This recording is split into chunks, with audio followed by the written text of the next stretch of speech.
If you're not sure whether you want to work with a basic coil bowl, hand-built bowl, or if you want to do something more complicated, here is some information about the different ways to do this. So the very basic is you would roll coils. A coil is like rolling out a snake shape. So long, skinny, circular shapes. And you would arrange them inside an existing bowl, creating an interesting pattern that you would design ahead of time.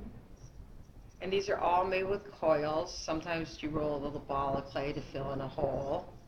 And you make an interesting design, and then you smooth out the inside.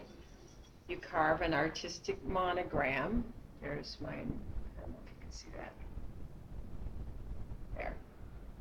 And yeah, you could add a very simple shape to the inside or the upper edge of it, and you would get an attractive bowl.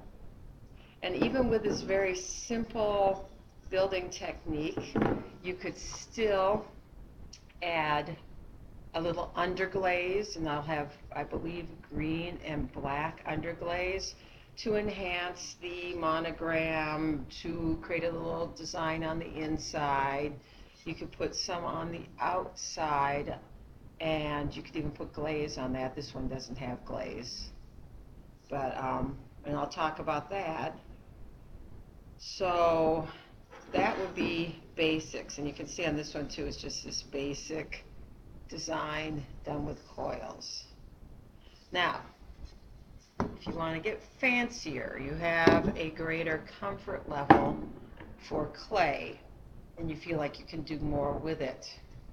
You can also make shapes. So this was not a coil. I made a fish shape that was kind of flat, but about the thickness of my finger, and I arranged the fish shapes along with balls of clay and coils. So I'm using a very similar thing, but here I have fish shapes too.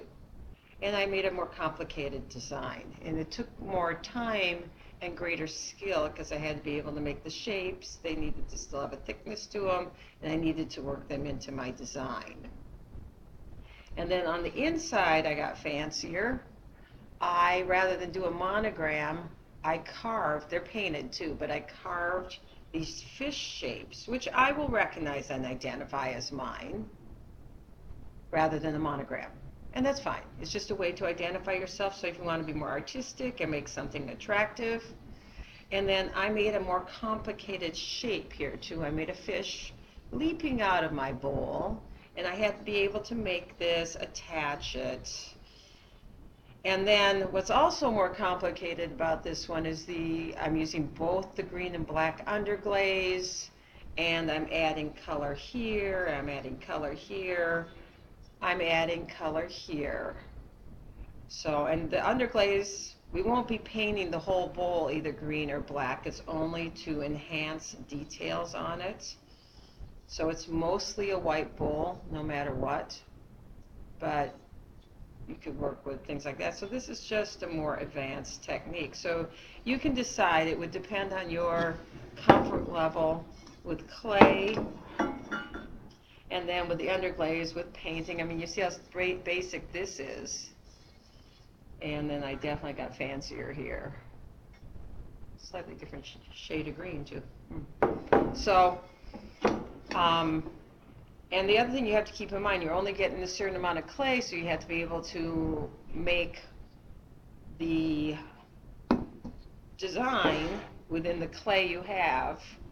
So generally, the bowls will be about this size, and then you won't have much left. So when you create your design, you won't have much left to add any fancy details to it. So hopefully that will help you decide whether you're going to do basic or advanced.